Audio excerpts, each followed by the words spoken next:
Since the age of 16, I always knew that, I just wanted to kind of do something bigger than just kind of work at 9 till 5. From a standard background, you don't kind of think that this lifestyle would exist. Having people who believe in you when you sometimes don't even believe in yourself, it just has such a powerful impact. And I want to be that person that, changes people's kind of mindset, that, but they actually do start believing in themselves, that they do actually kind of start achieving the things which they never thought they could do.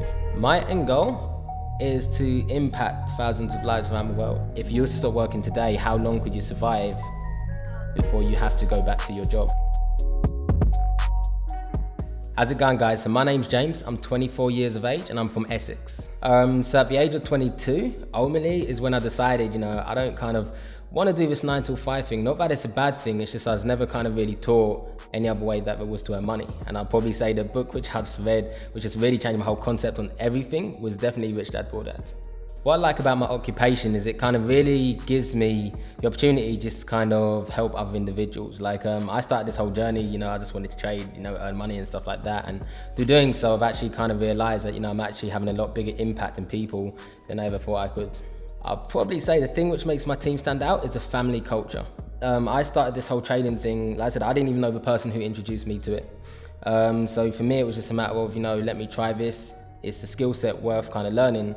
And me and my best mate called Danny Alves, we just jumped on a bandwagon, and every single day it's kind of we're just messaging each other back and forth just to try and share as much knowledge as possible. And through doing that, what we actually kind of did is started setting a culture, because when me and my obviously best mate were going through it, we had people asking us, how are you trading? How are you doing this? And my thing was, look, I'm not earning money yet, but I'm gonna figure it out. Don't know how long it's gonna take, don't care how long it's gonna take, but I'm gonna figure it out. If you want to jump on a bandwagon, you're more than welcome to. And through doing that, it's kind of created an environment, a culture where we're just all family pretty much. And yeah, so I'd say the family culture is a thing which just probably makes my team stand out the most.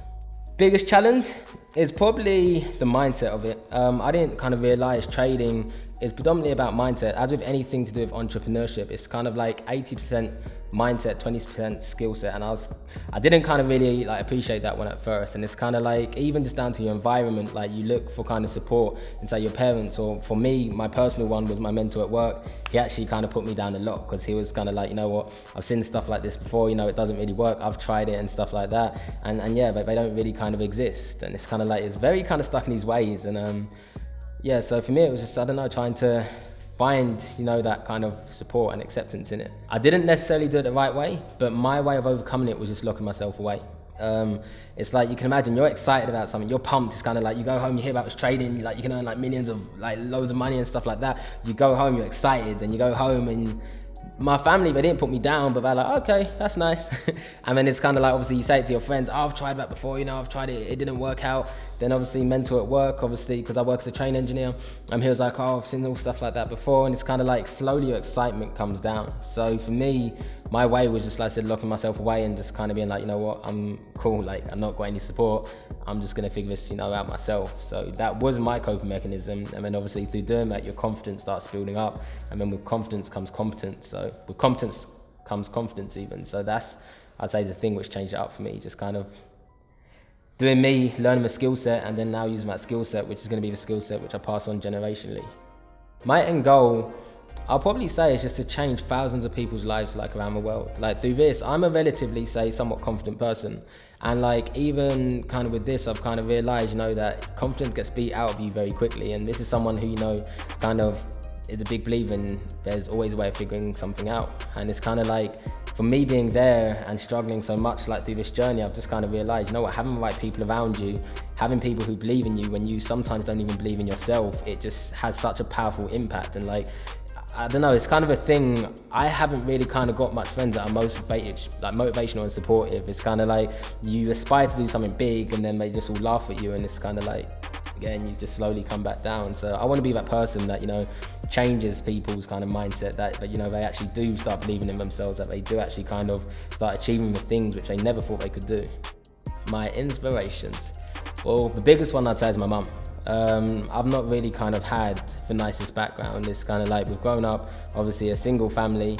Dad's not obviously been about, 3 kids, obviously kind of struggled financially. And just seeing the stuff she's gone through, and just seeing how resilient she's been through the entire process and just everything she's gone through, I'd say she's my biggest inspiration. Aside from obviously the personal side of it, I'd definitely say Robert Kiyosaki is kind of second in line, my second dad, hey. Just because the stuff that he teaches, it really kind of differs from what kind of an average person learns, and when you hear it, it just makes sense. Have I ever wanted to quit? 100%. And any journey you go down, you'll probably find that you're going to experience the exact same thing. Like at the end of the day, entrepreneurship, it's a roller coaster. Like one of the big things is just embracing where you're at, because it's like at the time that you're kind of doing something, you won't believe in yourself. You won't even think it's possible. Like, how am I meant to earn £1 million? Like, that's where you're at. And as Earl Nightingale says, like, success is a progressive realization of a worthy ideal. And it's kind of like, you'll get times where it's breaking point, you want to quit. And then you kind of start seeing some progress and you're like, okay, this is cool. And then suddenly your standards change. It's kind of like, okay, I'm there. And then it just keeps changing and changing and changing. And probably the thing which got me through it was not only obviously my best mate joining trading with me, it was just also having a support network and, seeing people who have actually achieved what I want to achieve. I guess seeing is believing, and that was one of the big things where I was kind of like, okay, this is worthwhile. My biggest achievement so far has probably just been, the impact that I've been having on other people's lives, down to my friends, down to my family, like all of them. Like, it's a whole thing, I don't know, like from a standard background, you don't kind of think that this lifestyle would exist. It's kind of like, obviously we're taught, I guess, by the educational system, obviously trade time for money, and that's where our mindset is kind of focused on. That's where limitation is. And it's a whole thing that through doing, say, this whole trading thing, it's not only opened up my mindset to obviously the money which is out there and the trading and investing, but it's also one of those that I'm now obviously sharing with my family, my mum, my sister, my brother. Yes, I brought all of them into it, even like my godmother, and obviously a lot of close friends that I brought into it. And like, something I've realized is that I said wealth is really, say, a measurement of, if you were to stop working today, how long could you survive before you have to go back to your job? And for an average person, that's about 3 months. So obviously kind of learning this kind of skill set is something that you'll pass down to your children and your children's children, and you'll probably change your whole family's generation by doing so. And you can imagine the reason why is because your parents are always going to teach you the best way that they know how to survive, that they know how to earn money. So obviously you can imagine, if you're from a rich background, it's very rare that a rich person goes down to, kind of poor and they earn nothing. It's from the skill set which they attain and the knowledge that they have from their parents, which actually kind of gets them that lifestyle. Whereas obviously the average person, your parents are going to tell you probably the kind of a typical thing, get a good education, get a job and work till the age of, kind of 60, 70, which there's nothing wrong with that. It's just, for me, I just kind of like the idea of, earning money in your sleep, which slowly is coming. What advice would I give to young people with dreams like myself? Is understand that you're different. And understand that life's going to be confidence out of you and make you feel like nothing, because you're going to be excited about something, you're going to see value in something, you're going to see a vision in something, and you're going to try and get other people to see that vision, and they won't see it. And they will come with a load of adversity. They're probably going to tell you, that, it won't work, you could never do this, you could never do that. Like, oh no, I've seen stuff like that before. If it was that easy, why doesn't everyone do it? You'll get a lot of adversity. And really, it's just a matter of sticking to your dreams, your goals, what you want to achieve in life, and obviously living your dreams and not someone else's. How I stay focused is I remember why I started doing what I was doing. And for me, it's like, obviously my why is my mum. I'm sure everyone has their personal ones, but obviously that's mine. So for me, it's like, obviously I'm doing this for my mum. So I don't get distracted by all of that stuff. Stuff like Instagram, stuff like Facebook. See, the thing is, and it's really hard to escape this in our generation, because you just get caught up in everyone's kind of just what they're putting up on Instagram and Facebook and stuff like that, and you feel left out because no one likes your photos, because you're that kind of person that you're just sitting there and just watching everyone else get these likes. And I'm just saying that's superficial.